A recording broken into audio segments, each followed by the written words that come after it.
Question ये है कि how to manage between school preparation and competitive preparation. ये सबसे मुझे लगता है कि कॉमन सा क्वेश्चन है सर, जो ज्यादातर बच्चे पूछना चाह रहे हैं। Hi friends, if you think that you want to crack IIT JEE, my one point very strong suggestion is forget everything. Just watch one video, eye opener for IIT JEE aspirant on this same YouTube channel, and believe me, you will be grateful to me for the entire life. So just go and watch eye opener for IIT JEE. ये question सबसे hot favourite questions में से है कि school examinations और competitive examinations, इसमें balance कैसे करना। इसके दो बातें हैं। पहली बात तो ये कि हम किसी भी कॉम्पिटिटिव एग्जाम को अगर ध्यान से देखें तो it doesn't differs with the school examination in a majority of the sense. The majority of the syllabus is almost parallel. तो मुझे ऐसा लगता है कि 9th-10th की तैयारी और एनटीसी की तैयारी में कोई बहुत ज़्यादा अंतर नहीं है। जब आप 9th-10th की तैयारी करके सब्जेक्टिव आंसर्स लिखते हैं तो वो 9th और 10th की एग्जाम बनती है, और जब आप ऑब्जेक्टिव उसी चीज़ को देते हैं तो वो एनटीएससी या कोई कॉम्पिटिटिव एग्जामिनेशन बनती है। तो बेसिकली पढ़ना तो आपको वही 9th और 10th के बेसिक्स रहते हैं। अब इसमें इशू इसलिए उठता है क्योंकि कई बार स्कूल आपको बोलता है कि ये टेस्ट है, ये असाइनमेंट है, ये प्रोजेक्ट है, ये होमवर्क है, जबकि एनटीएससी एग्जामिनेशन में इस चीज़ का कोई लेना देना नहीं है। आपको कोई टेस्ट, होमवर्क, प्रोजेक्ट, असाइनमेंट ऐसा कुछ भी नहीं रहता। फिर कई बार क्या होता है कि आपको एनटीएससी में अपनी स्पीड पे काम करना है, जबकि 9th और 10th बोर्ड में जनरली स्पीड उतनी कोई मायने रखती नहीं है, आप आराम से पेपर कंप्लीट कर सकते हैं। फिर मैथ एक ऐसा पोर्शन है जो 50% ऑफ एनटीएससी है और 9th-10th में उसका कोई लेना देना नहीं है। सो ऐसी चीज़ों का जब हम मैथ पे आप बहुत ज़्यादा फोकस कर रहे हैं, आप उस पर अपना टाइम डिवोट कर रहे हैं, तो किसी स्टूडेंट को नेचुरली ये लगता है कि मैं मैथ पे इतना फोकस करूँ या फिर मेरे स्कूल 10th बोर्ड में मुझे 95% चाहिए तो मैं उसके लिए मेहनत करूं। तो असली में ये क्वेश्चन का जन्म शायद उन स्टूडेंट्स के दिमाग में ज़्यादा होता है जो सिंसियर हैं और जो किसी भी गोल को मिस करना अपनी असफलता मानते हैं, चाहे वो 10th बोर्ड में मेरिट हो या फिर एनटीएससी हो।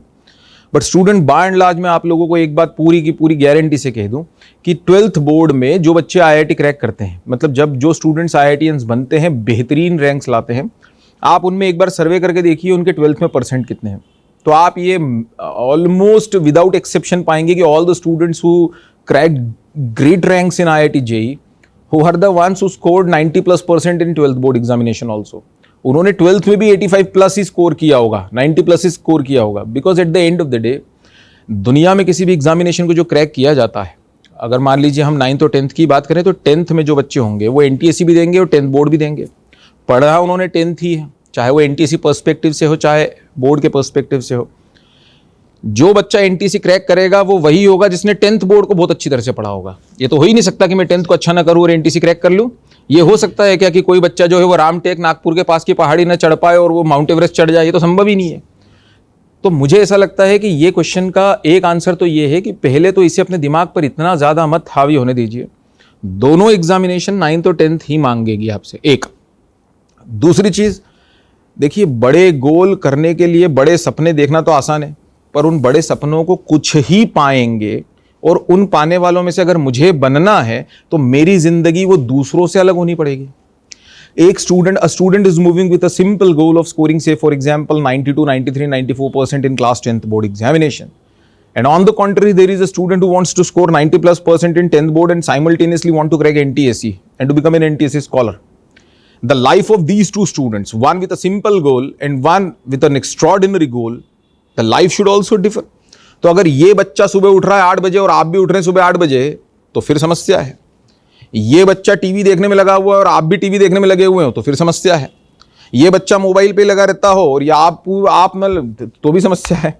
तो इसलिए मुझे ऐसा लगता है इस क्वेश्चन के दो आंसर्स में से पहला है कि प्रिपरेशन कॉमन होती है, उसको अपने दिमाग पे मत चढ़ाइए कि कोई 10th बोर्ड की प्रिपरेशन एनटीएससी से बहुत अलग है।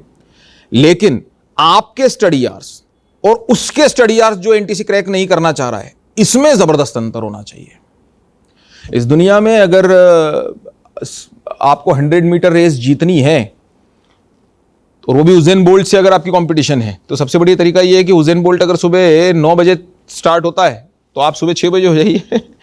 सीधी सी बात ये है। सो मेरा ऐसा मानना है कि the life should differ. Champions की जिंदगी का एक एक पल ये अकाउंटेबल होना चाहिए। अकाउंटेबल का मतलब होता है कि कोई अगर आप में से मुझे सुन रहा हो और वो एनटीएससी स्कॉलर बनना चाहता हो और उसका ये क्वेश्चन हो कि 10th बोर्ड और एनटीएससी साइमल्टेनियसली कैसे करना, तो याद रखिए आपके 24 घंटे के दिन में से 25 घंटे न तो किसी मटर गश्ती करने वाले के लिए आज तक हुए 25 घंटे का एक दिन, न किसी 10th बोर्ड में 90+ और न किसी 10th बोर्ड के साथ में एनटीएससी करने वाले के लिए, सबके 24 घंटे का दिन है। पर 24 घंटों में से आपको जितना यूज करना है वो उन दोनों से ज्यादा होना चाहिए। सुबह का अलार्म आपके घर पे लग रहा है कि नहीं लग रहा है मुझे नहीं पता, लेकिन सुबह का अलार्म लगाना सीखिए, रातों को छोटा करिए और दिन को लंबा करिए। हमारे इंदौर में हम दाल बाफले खाते हैं, आपके यहाँ क्या खाते हैं मुझे पता नहीं, लेकिन वो दाल बाफले खाना छोड़ दीजिए। ऐसी कोई भी चीज़ जो गरिष्ठ हो, जो आप लोगों को ड्राउजीनेस लाती हो, टीवी और ये फिल्में और ये सब चीज़ें, कोविड आज है कल नहीं रहेगा, वैक्सीन आ जाएगी, मनुष्य जाति जिंदगी भर कोई कोविड के साये में नहीं जीने वाली है। लेकिन आपका 10th बोर्ड इसके बाद कभी भी नहीं आएगा, आपका एनटीएससी कभी भी नहीं आएगा। दिन ये लंबे होना चाहिए, रातें छोटी होना चाहिए। मैट के लिए समय निकालिए कि साहब मैं 2 घंटे सिर्फ मैट की प्रैक्टिस रोज करूंगा। तो मेरा ऐसा व्यक्तिगत मानना है कि एक चीज उसमें से भी आपको चुनना पड़े।